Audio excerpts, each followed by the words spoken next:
All right. Thank you, everyone, for joining us for the BrainX Community Live May 2024 event. Very excited to have you here.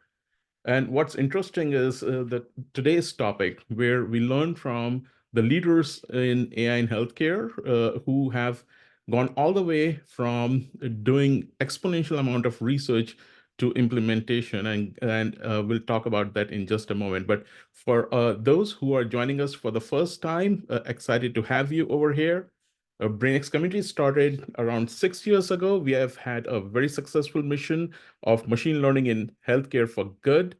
We have 6,000 plus member international community with more than 3,000 members just on LinkedIn now. Our website serves as a repository of all the information and knowledge which is available to you for free. And of course, we do these monthly live sessions to get to you to learn from all these amazing people applying AI in healthcare from across the world. So some of the resources that are available to you from our website, it's a unified platform. You can go over there and find latest updates that are being made.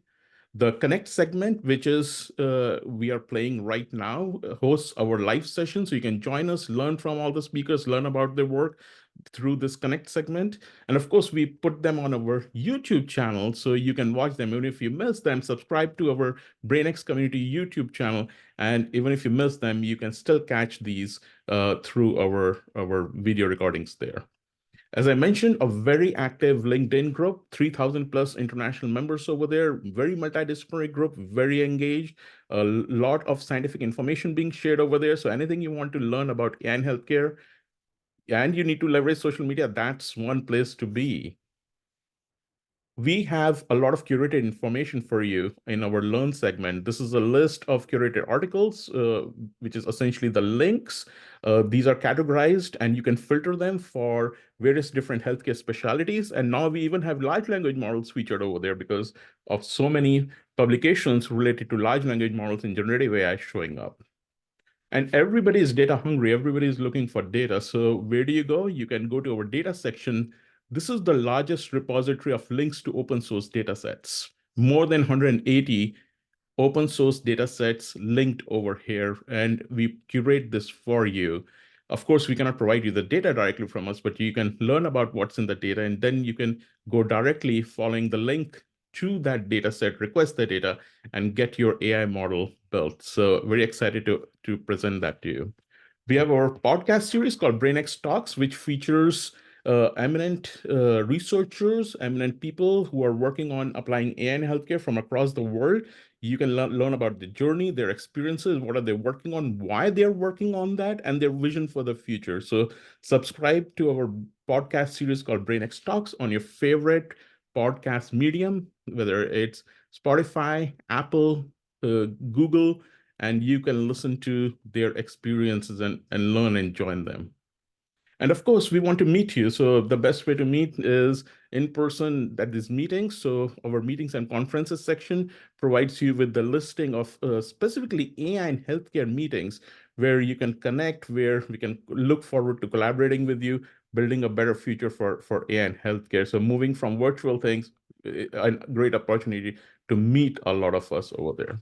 And of course, a lot of work that has been going on BrainX side itself, frameworks and tools that are developing and evolving. And Humanely is the human evaluation of large language model tool that we make freely available to everyone. So you can look at these tools directly from our website too. Now, pivoting to what is really exciting, and that's where I don't want to take all the time away, but this is really amazing because we have presented a year in review for last 5 years. That is, our BrainX AI Research Lab has done year in reviews using PubMed search methodology for last 5 years. What amazes me is how imaging or radiology stands out right in the middle, but right at the top and clearly an outlier. And there is a lot that we can learn from this. So this particular publication was our last year's 2023 year in review. And these are the curated mature publications. You can read more by reading our publication itself.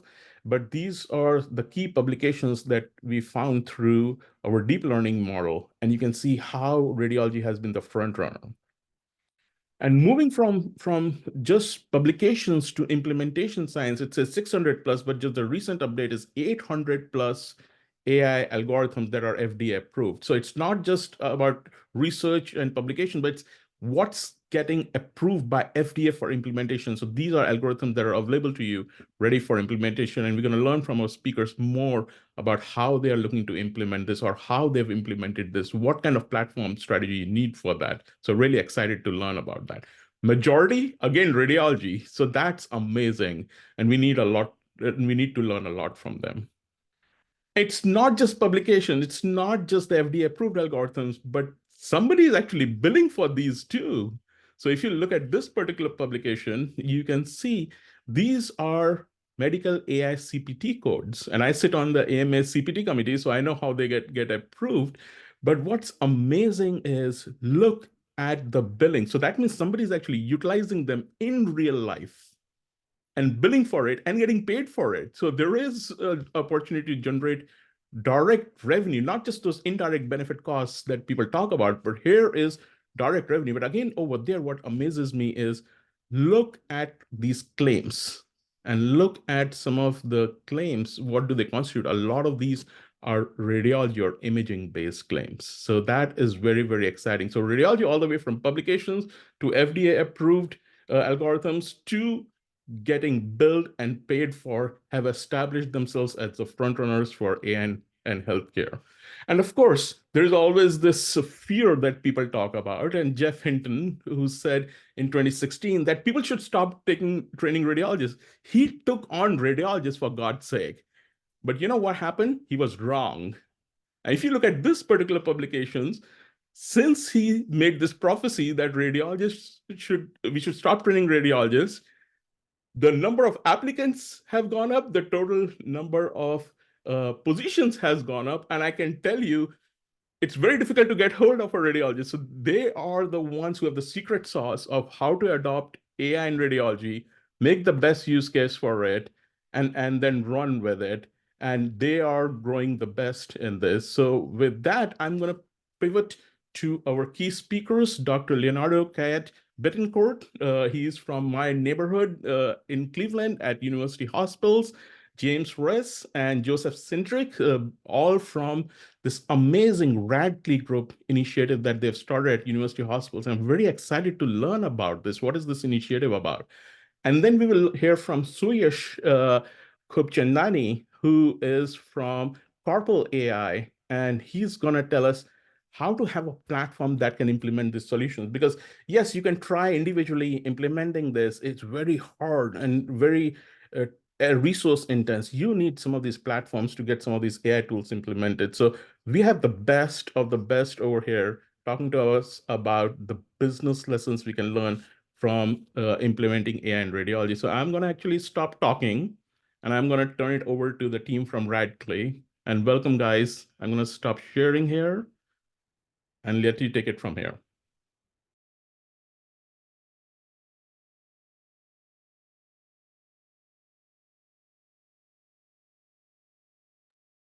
Alrighty, thank you for that. Just give me one moment here and I'll get situated.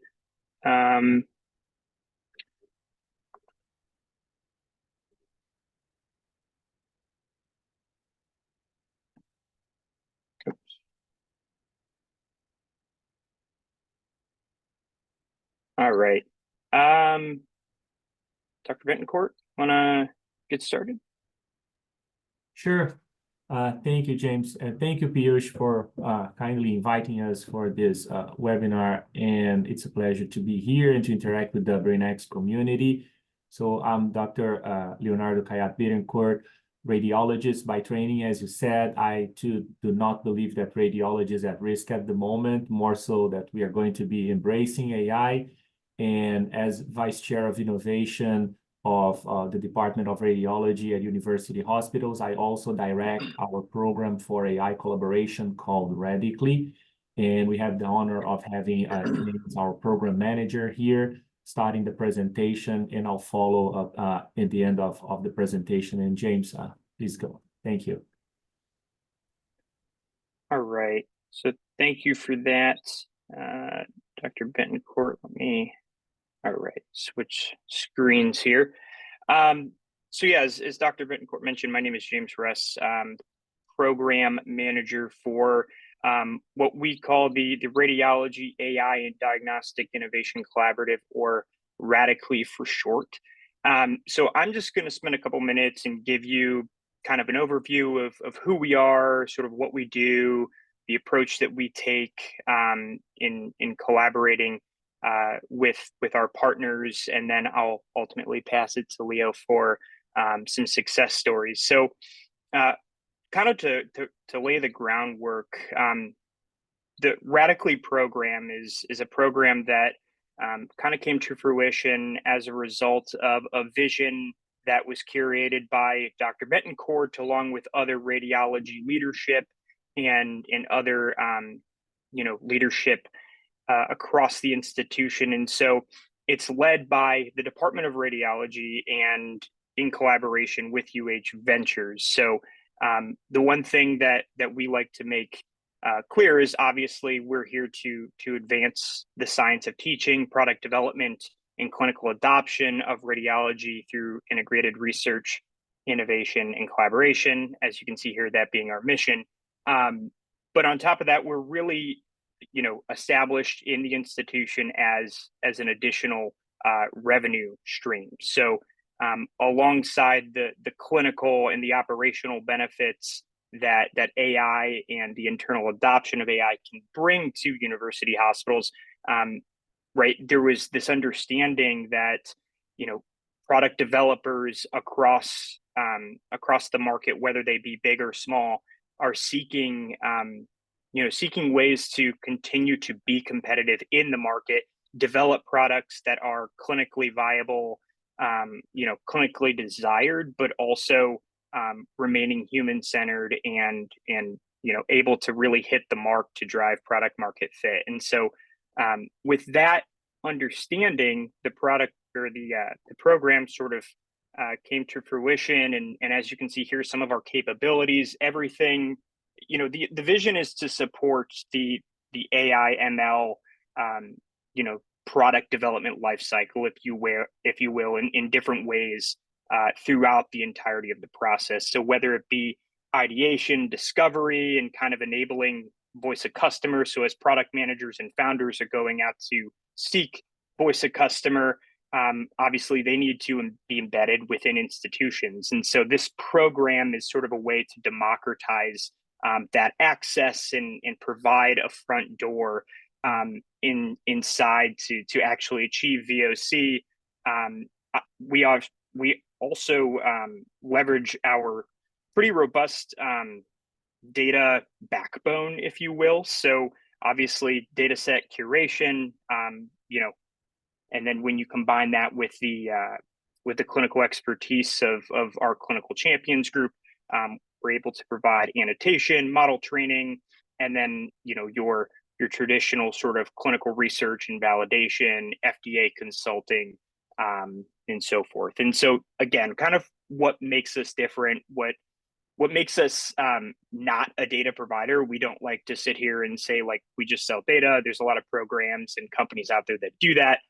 We really try to engage, to have more of a holistic partnership, sure, in leveraging our robust and diverse, data backbone, but layering on top of that specialized knowledge, location, and multidisciplinary talent.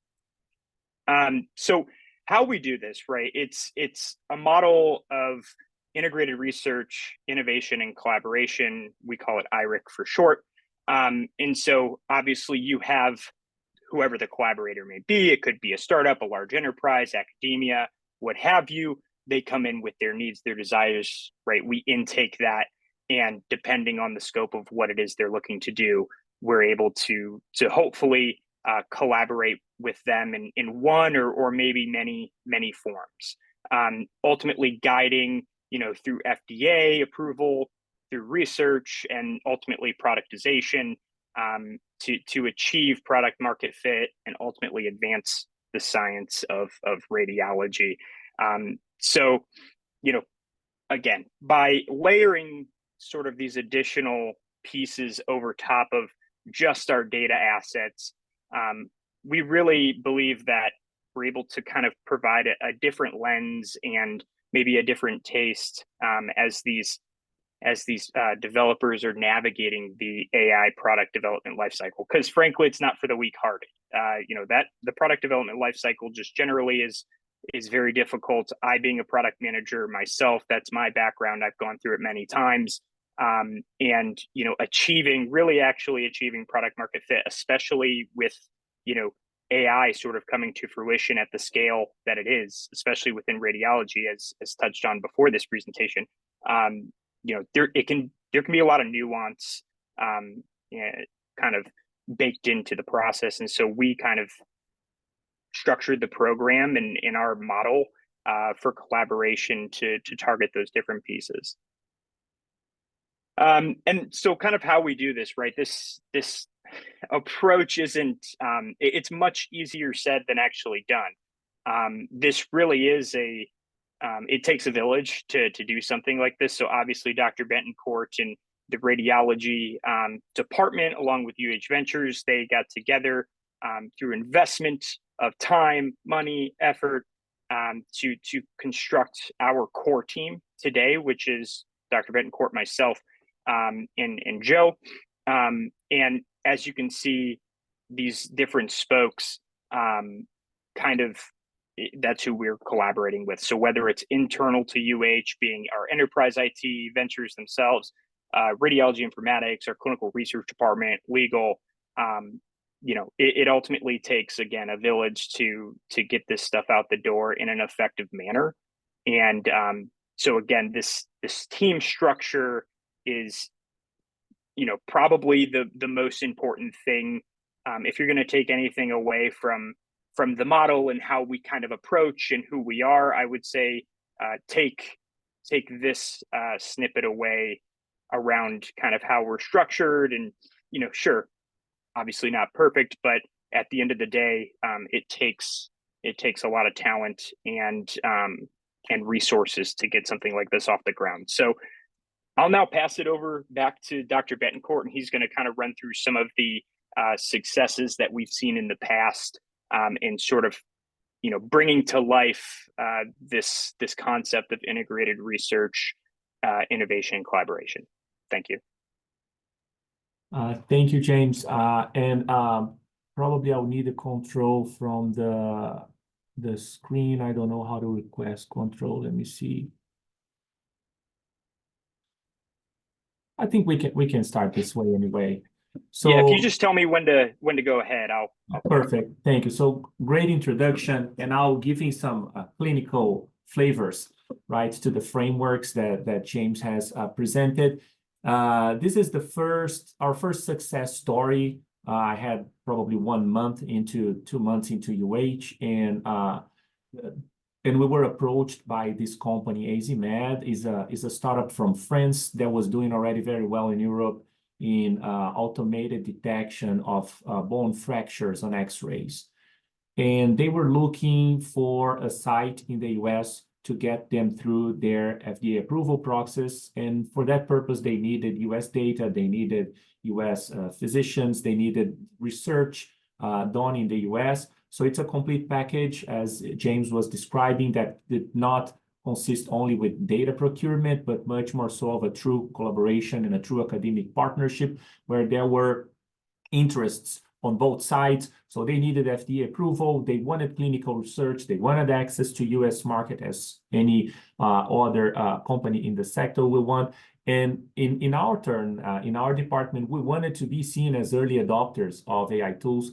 We want to have access and to produce publications and to promote development of our faculty. And we want to be seen by some of those companies, or by all of them, as a strategic customer too, and as a relevant player in the ecosystem of radiology AI. So the win-win scenario consisted in the end of a funded clinical study that would potentially result in co-development opportunities, and maybe in the future in IP generation or to refer the company for investment opportunities. So that is an example of one of the models that we can use to operate in this kind of collaboration. And if you could please pass to the next slide. Yeah, and just to show the results of this first study, and they were already very striking and stunning, and those were the results that got them for their FDA submission. So an emergency physician and a non-musculoskeletal radiologist, so two groups of providers that are not specifically trained in interpreting musculoskeletal exams, they reached, if you highlight please the sensitivity column, the one in bold type, they reached the sensitivity levels that are similar to those of a musculoskeletal radiologist with the aid of AI.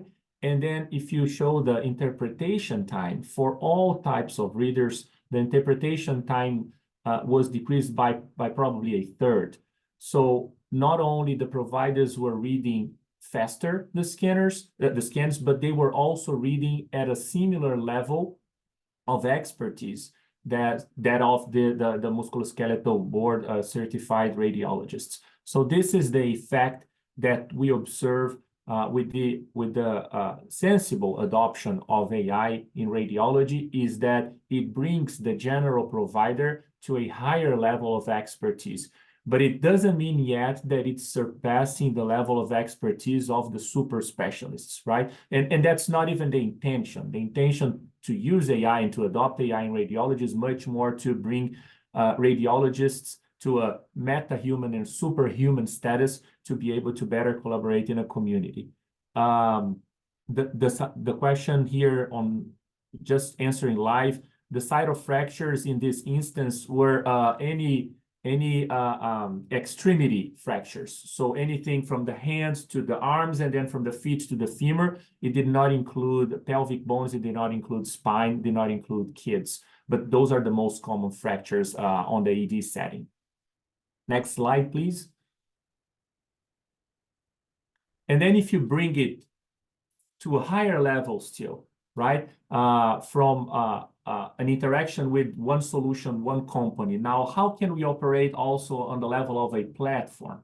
So CARPL, for example, who we will be presenting right next to us, CARPL also wants a US presence, but CARPL is not one algorithm. CARPL is a platform that is much more complex, that not only hosts third-party algorithms, but also offers the users a whole suite of usabilities and features that allow us to create new AI tools, that allow us to validate, to monitor new AI tools. So it's a much more complex type of an engagement, but also a much more exponential type of engagement, right? So CARPL wanted the US presence. CARPL had the need for clinical validation for their customers in the US soil, and they wanted to be part of development and innovation.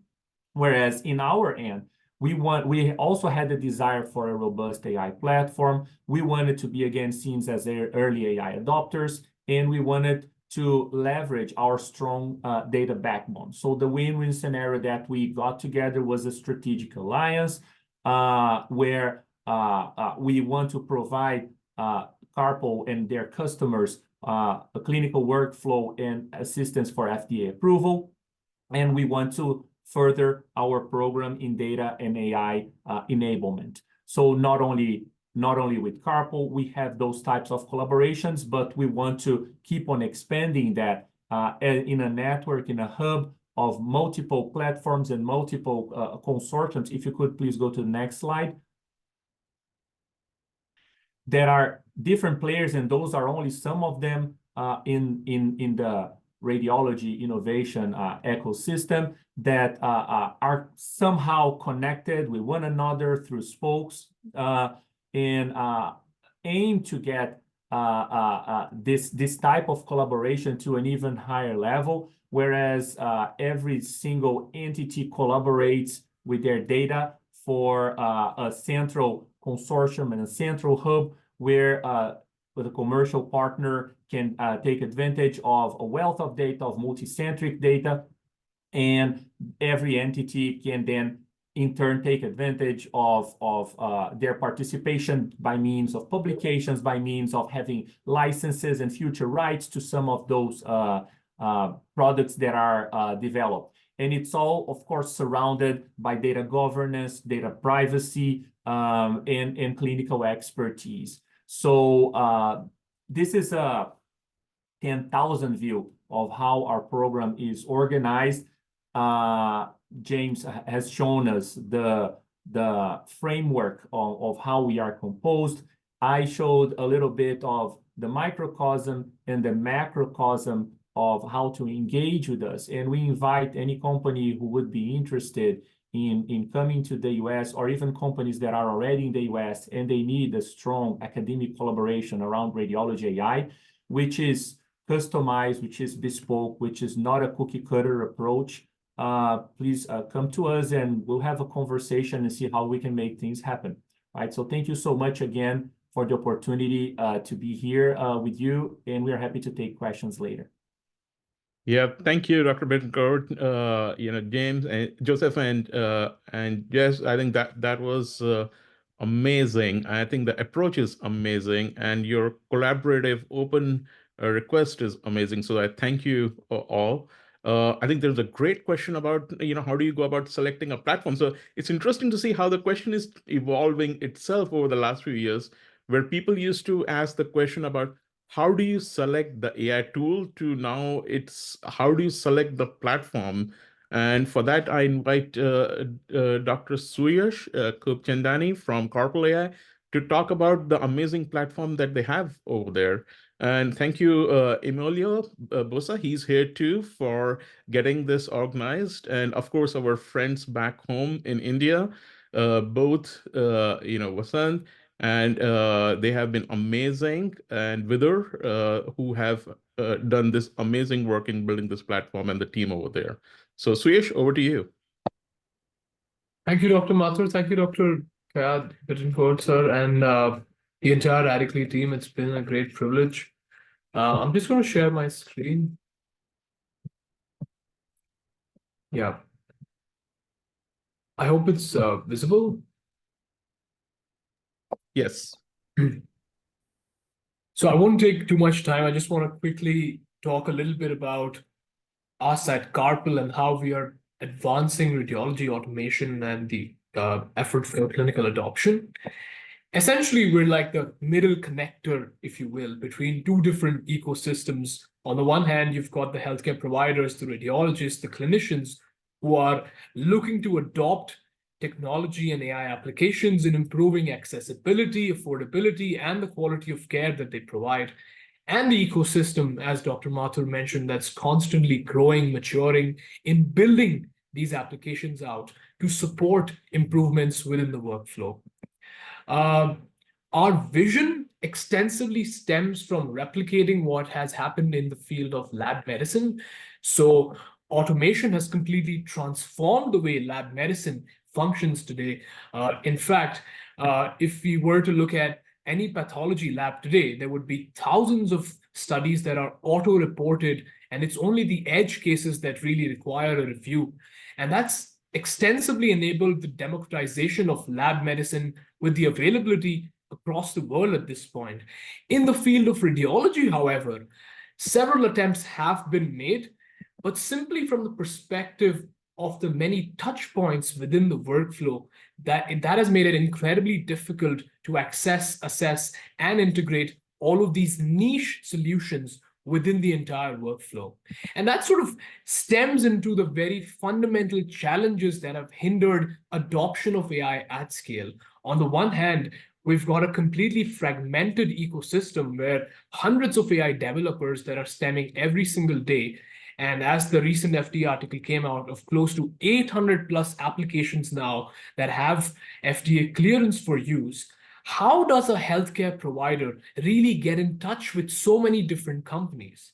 And even if you have narrowed it down to maybe 10, 12 different use cases, the challenge of generalizability in deep learning poses requirements of local validation before you can deploy at scale. And these can not only be resource intensive, but also extremely time consuming for a healthcare provider. And lastly, the challenge of integration is critical because for a radiologist as an end user, You need the least number of clicks and the seamless integration for you to consume all of these AI outputs within your day-to-day workflow. And therefore, we believe that in order to unlock the true exponential value, as most people mention it, a platform approach does become necessary to incorporate all of these elements. So we are a unifying platform for radiology automation, presenting as a vendor-neutral testing, deployment, and monitoring platform for all of radiology AI. So this is what the workflow looks like, and we combine the two different groups of stakeholders that are presenting applications for clinical automation, precision medicine, as well as predictive medicine in a broader attempt to improve the accessibility, affordability, and the quality of care. Our end goal, of course, is dual. One is not only benefiting the healthcare providers, but also improving or helping improve the AI ecosystem in terms of the maturity as well as the performance of these applications. Signify Research titled us as the world's largest AI marketplace with 100+ applications, but we're also the world's first AI testing and monitoring platform. And as a result of which, we are grateful that we're able to partner with key players in advancing radiology AI, such as the University Hospitals of Cleveland. From a marketplace perspective, this is what one of our ecosystem looks like in terms of the AI partners that we are working with. There's 115 different applications on our marketplace from 55 different vendors across various body part modality combinations. Most of these logos are the more familiar faces in the AI ecosystem. And from a clinical perspective, then, we present close to 30 different clinical use cases to provide your clinicians the true value in terms of clinical, operational, and financial outcomes within their day-to-day. On the other side of the ecosystem, this is what some of the more larger players who are now currently using CARPL to advance their AI adoption. So as we see the University Hospitals of Cleveland in both a research as well as deployment setting, we're also deployed at MGH, where all of the thoracic and super resolution AI is being extensively validated before being pushed into production. We've worked closely with RAD Partners and RadNet, and we are currently going live at Yale New Haven for monitoring and evaluation of various AI applications. Jefferson Health, the Einstein Medical Center in Philly, is another one of our sites for clinical deployment. We're also active in other geographies such as Australia, Singapore, where all of the Singapore national hospitals, we become the enablement layer for development as well as deployment of AI applications. Brazil is another key market to us in terms of an early adoption. So we're partnering with major stakeholders and radiology providers there, such as the Albert Einstein Hospital, FIDI, Fleury, and DASA. We're also extensively working now in the public health initiatives in India to advance remote screening with the Clinton Health Access Initiative. Apart from the various sites, I want to just take a minute to talk about the partnerships that we like to form, not only through channel and distribution partners, but also with PACS companies, because at the end of the day, for the radiologists, their workflow extensively revolves around their native PACS viewer. So all of the consumption and accelerated productivity gains stem from utilizing partnerships with the existing PACS systems. Foundationally, though, our organization has stemmed from a research background, and that's within the ethos of the work that we do. So we partner with the largest academic groups to advance AI research to ensure that we're always at the cutting edge. So for example, the first paper in the Lancet on radiology AI was by us with Cure AI on head CT scans, building a deep learning algorithm for diagnosing bleeds. Again, we're also very large, as I will just walk into, on validating, monitoring, and ensuring that there's always guardrails while we're looking at deploying AI applications. So there's a bunch of papers on unboxing what how AI applications truly function beyond just presenting the application's outputs to a radiologist, understanding what the explainability is and how we would be classifying and validating all of these different applications. So I'm just going to fast forward through some of these papers. As of today, we're focused extensively on partnering with our deployment sites and our power users to present papers within their clinical workflow based on what use cases they are utilizing, what outputs and what benefits they're able to derive by using the AI ecosystem and leveraging capabilities of our platform. I just want to take a minute now to talk about how we position ourselves in terms of the framework to really advance AI adoption. We like to divide and segment our users into two particular groups, one being the day-to-day radiologist who would be leveraging all of these applications and bringing them into their workflow and utilizing them for their productivity gains. But on the other hand, there's the super users. These are the chief medical officers, the informatics officers, the AI officers, the CMIOs, and people who sit on the AI steering committees. They would be the ones putting in the effort to go through the AI adoption journey through what we like to believe is a discovery, where you would discover all of the hundreds of applications that are available on our marketplace, explore the performance on their local data to estimate what clinical value we are able to derive. And lastly, do a deep dive through a validation study into the clinical and statistical as well as economical analysis on our testing and monitoring platform. And it's only after this would you deploy an application for your clinical radiologist. So various modules that we host on our platform that can be leveraged to really advance this dev-D journey, if you will. The way the framework really helps is in terms of an AI pilot, which can not only be expensive, but also extremely time consuming. So the typical process flow would involve a pre-decision to pilot, wherein there's a lot of background research work going into what applications are available, internal meetings to form key stakeholders and identify the map ahead. Then the post-decision to pilot, where there'll be architecture, security, legal reviews, all of the financial, commercial decisions to be made. Once you've then deployed and provisioned the infrastructure necessary, then you would go through all of the integrations and the data process management, the identification checks, all of the PHI conformities. And it's only at the end of all of this does the clinical review of AI outputs happen, wherein a radiologist or a team of clinicians would be reviewing what the true value is.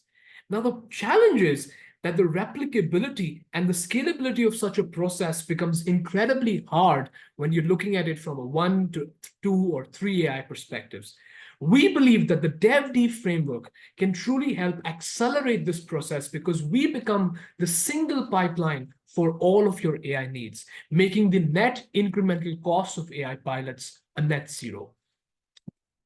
How do we do this? Primarily through the various modules that we host, one of which is a very unique position for us in terms of our testing and monitoring module.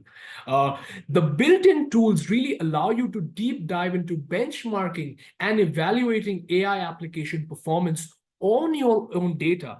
And you can take it a step forward with a more critical analysis of where the application is really able to perform well. Is there some kind of a bias and fairness report that may be needed that you can generate on the go, as well as draft out performance reports, which could even be a research paper, depending upon the use case that you're really looking for.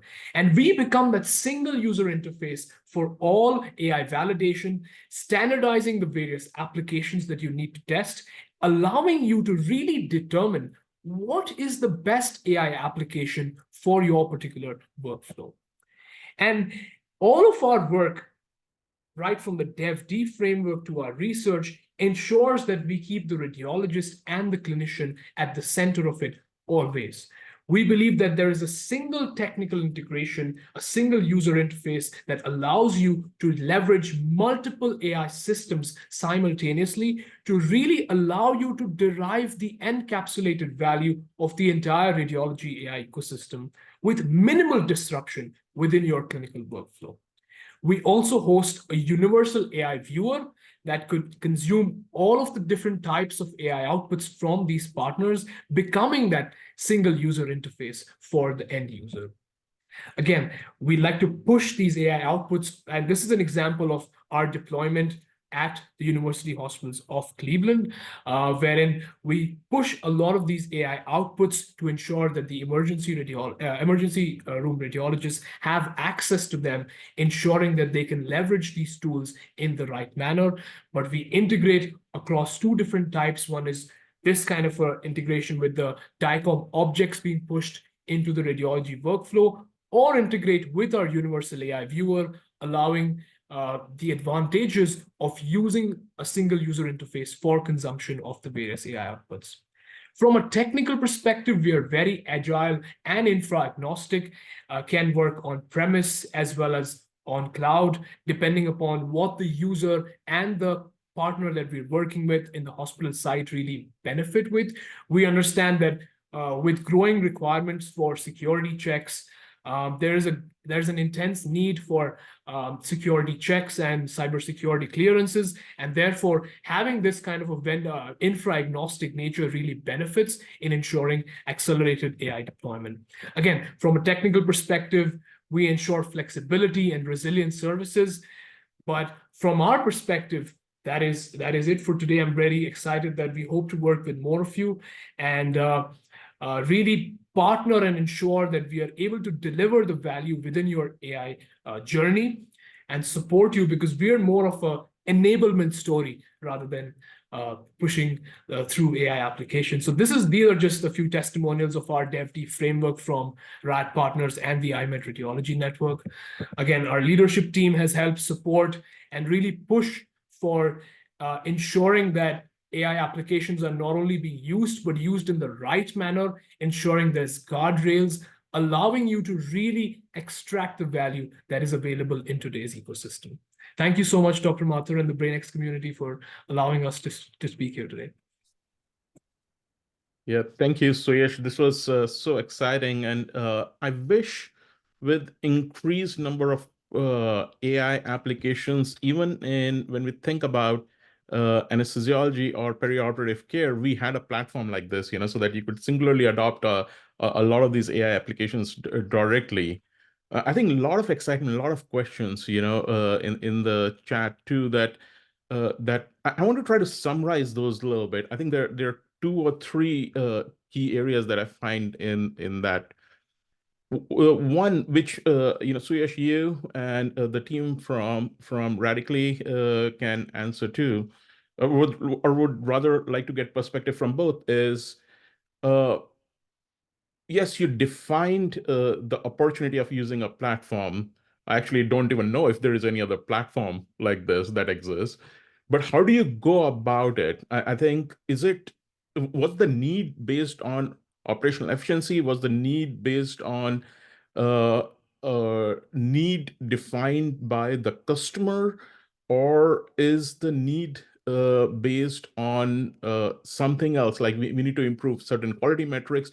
Where is the need coming from, and how do you approach that? Is it the algorithm that the customer wants, or let's just go about trialing something? How do you approach this? How do you make inroads into adopting a platform like this? And of course, once you adopt it, then you realize, oh my God, what am I missing in my life, and how can I use more? So maybe the team from Radically can talk about it. What was their approach over here? And Leo, if you want to talk about that, and then Suyash, what has your experience been from your customers? What have they been asking for? Thank you. That's the $1 million question, right? And if it's a $1 million question, it means that there's not a simple answer. And so I'm sorry that I can't bring a lot of clarity as a simple answer to the debate, but I agree with you. The decision has to do with the needs, right? So there will be customers, there will be personas, right? That their needs will be mainly commercial. I just want to bring productivity. I just want to be able to deploy as many third-party AI solutions as my business needs. And I wanted to do it fast. I wanted to do it security, right? So that's one way to go. There are others who want to develop, who want to homegrown. So they will have different needs than the ones who want to create. Everybody will need to monitor, right? So monitoring for sure is a need that everybody will have. Validation is a need that everybody will have. So there's a combination of different players, different offers, different platforms that offer part or all of it. and it's very hard to do everything very well, but the market has some overlap in the different offerings that there are. What I can say as a customer today is that I don't see yet something as polarized as a Android, iOS type of decision. It's either this or that. I think that the many different players are doing a wonderful job in trying to segment and trying to differentiate themselves and trying to prove that they can be the one ring to rule them all. We haven't got to this point yet, but we do see already some major players in the more clinical commercial side of AI and other major players arising in the more development, research, data science side of things. And again, it's much more of a choice based on the needs of your department, of your institution. In our case, we're an academic institution, but we are also a health system. So we cannot afford to have only one focus, right? And when we were building the program, we thought that we had to have at least a little bit of each. And when we did this comparison at that time, the offer that would allow us to get a little bit of each was CARPL at the time, which again, in full fairness, it doesn't mean that the program is exclusive to one particular offer, and we have interactions, and the department has engagements with different companies, with different platforms, right? But that's probably a way to explain the reason why we chose to begin with CARPL. Yeah, that's great. But let me push that a little bit forward. And Suyash, you can answer that too. Do you see these needs or requests coming from the radiology department itself, or do they come from, like, say, people like me working in the ICU that, I am not getting a readily available report, or I'm not good enough to interpret this and I do need it in near real time?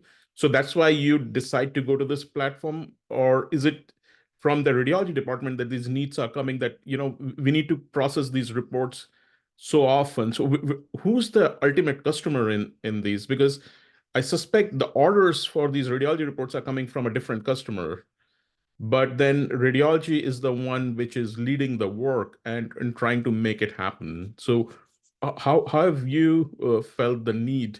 Where is it coming from? I think that's a great question, and I agree with Dr. Bittencourt on their approach towards tackling this. From our perspective, it's been very subjective across different sites.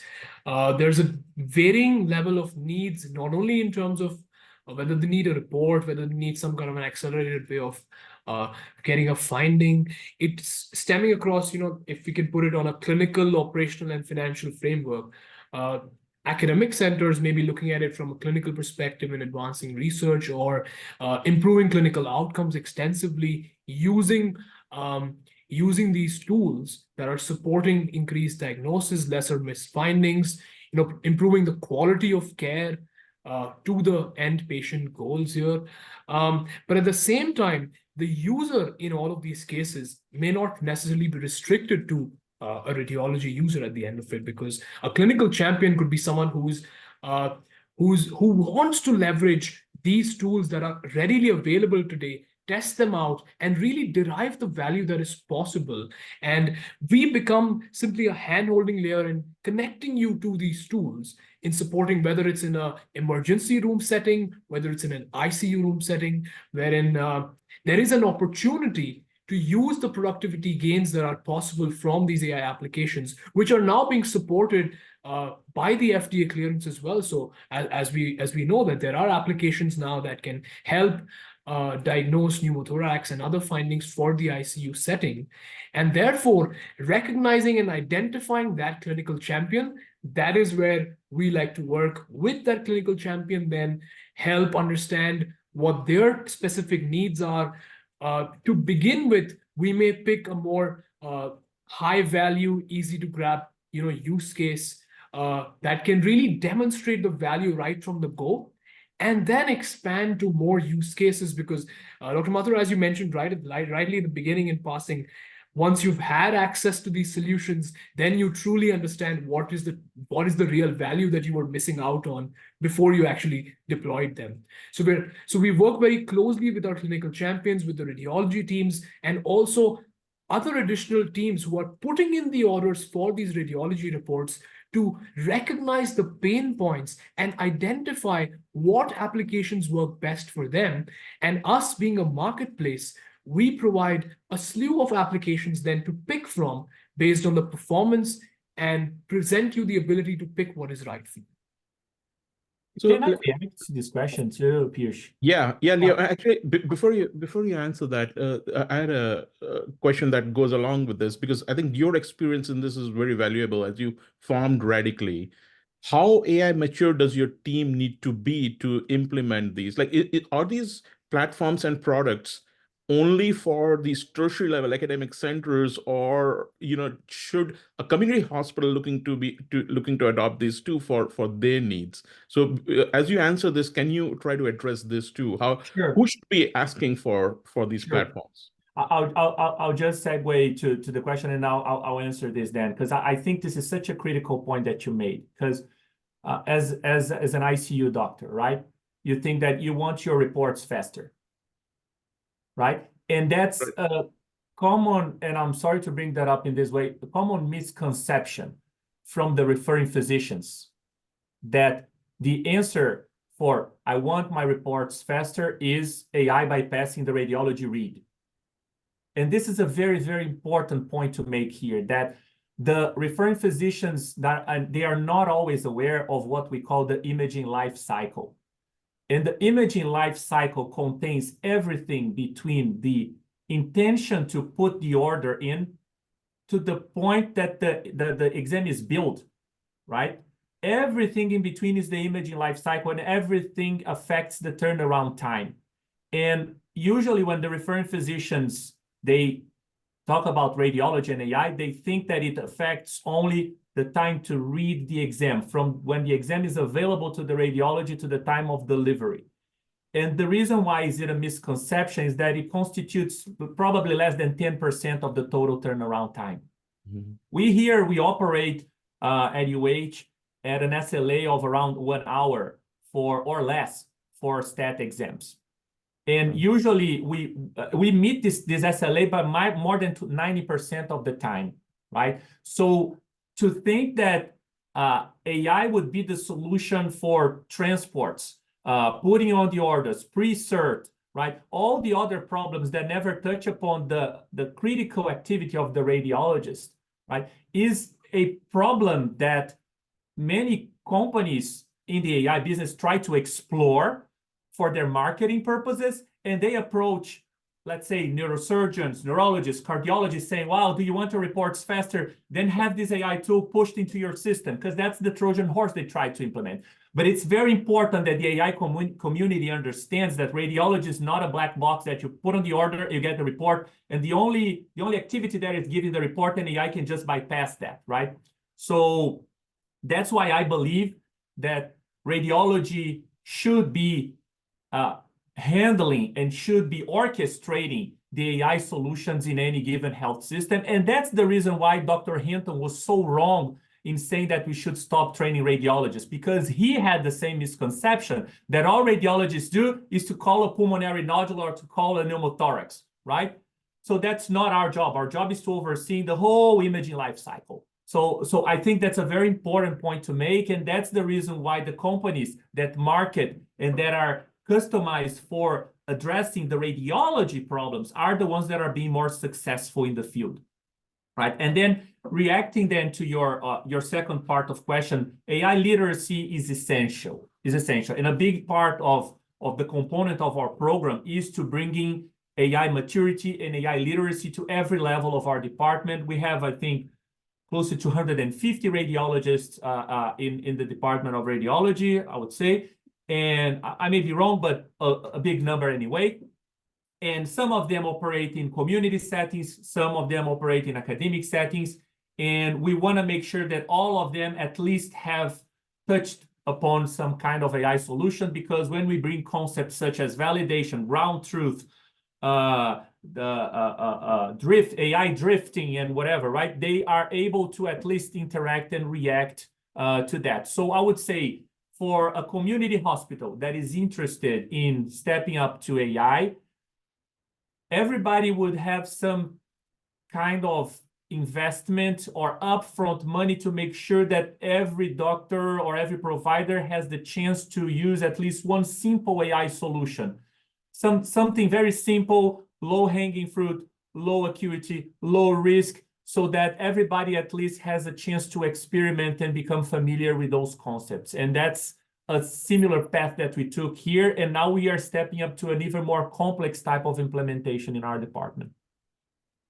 Well, that's great to hear, because from what you're telling me, like, once you form something like organization within an organization like Radically, it has a lot of different missions and purposes that it can fulfill, including academic mission, and the generalizability across many other sites, not just your tertiary academic center, is an important purpose too, because you sometimes forget about these smaller locations, and the need is probably even greater at some of those locations. And I think your point is very well taken about, it's not just the efficiency part of it, but it's the effectiveness part of it. That was part of my question over there too. I think there are so many questions. I would encourage the people over here to directly contact Suyash or Leonardo or James and Joseph to get some of those questions addressed. But there are two questions I do want to take, and this is very, very encouraging to me. One is about the bias part of it. There is a question over here that it kind of like a confirmation bias, or otherwise, like, are you over diagnosing things sometimes? So and in many ways it relates to, are you overburdening the radiologist now all of a sudden by picking up things which really didn't matter in their real world? So Dr. Bittencourt, if you want to take that first, and then I have a last question for Suyash. Sure. I think the issue of bias may have to do with, is AI biased to certain types of populations for or against, right? And it all goes by the data that was used to train it. Not all, but a lot of this goes by the data that was used to train it. And that's the reason why everybody who is developing or validating their own products, they will want the most robust data, the data that is most representative of the population that it is going to be effectively applied, right? And that's, I think, one of the highlights of our program here is that in Ohio, we have a representation of just about any extract of the population of the US. There will be different areas of the country that will be more skewed to certain subpopulations, and we can here offer data sets that are very representative and to the extent that we can find, they try to avoid this type of bias, right? But there are lots of studies, different groups specifically addressing bias in AI, and this is an important topic for everybody to follow. What's the other part of our question? Well, I'm gonna go to Suyash for that, and I do want to have him give his take on bias when you adopt a platform. Like, I did see, like, validation was an important part of your platform there, but how do you ensure and monitor for errors in reporting and bias? And then Leo, I think the other part of the question was, do you get overburdened by this, by some of the results that are coming over there? So Leo, if you want to address that first, and then I could go to Suyash. Sure. You can get overburdened, and that depends on what types of use cases that you choose. And more importantly, and again, that's another issue that is people who are outside of radiology, that it's not as perceptive to them. The workflow of AI utilization is probably more important than the assertiveness, than the accuracy, than the sensitivity, than all of the other parameters, right? Because if you have an AI that doesn't work well with the radiology or with the imaging or with the healthcare workflow, it's not going to be useful. So whatever use case that you choose to implement, you got to make sure that it's there to help you and to assist you. So if you want, of course, every notification of life-threatening conditions.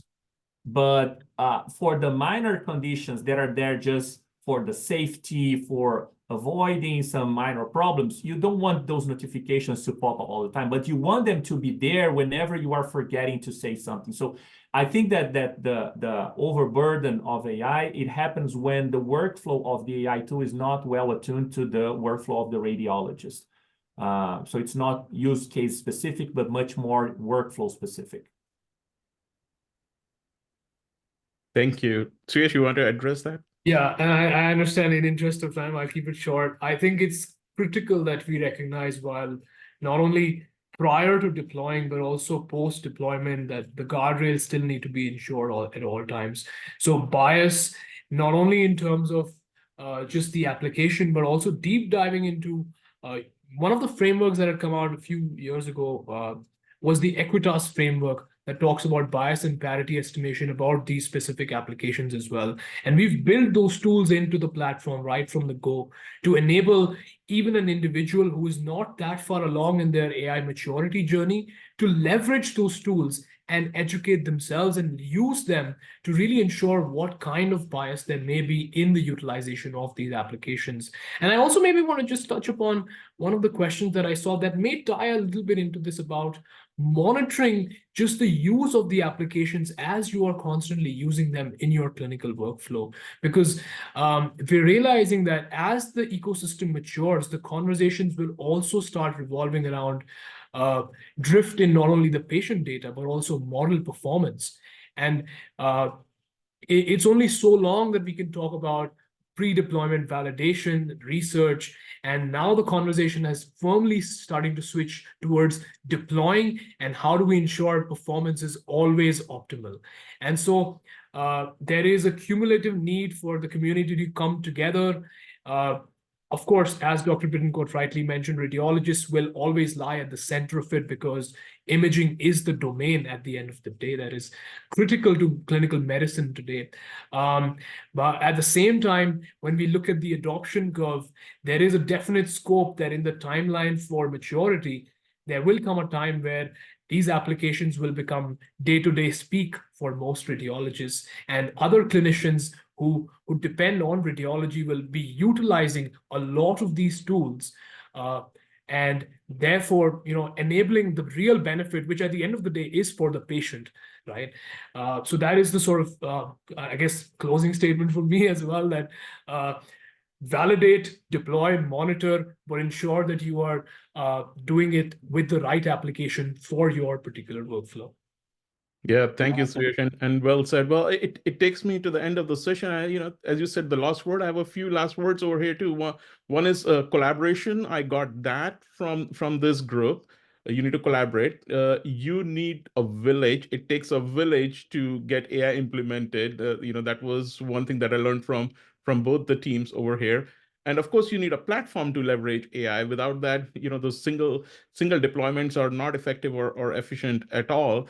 But the most important thing that I got from this was the question in the chat: when are you coming up with the pathology platform? And when are you coming up with the anesthesiology platform? Because you know what? Yes, we are not radiologists, but we do want to get to where the radiologists are to be the leaders for AI in healthcare. And we'll prove Jeff Hinton wrong again, that he got it wrong with this. AI in healthcare has a great opportunity to serve all of us.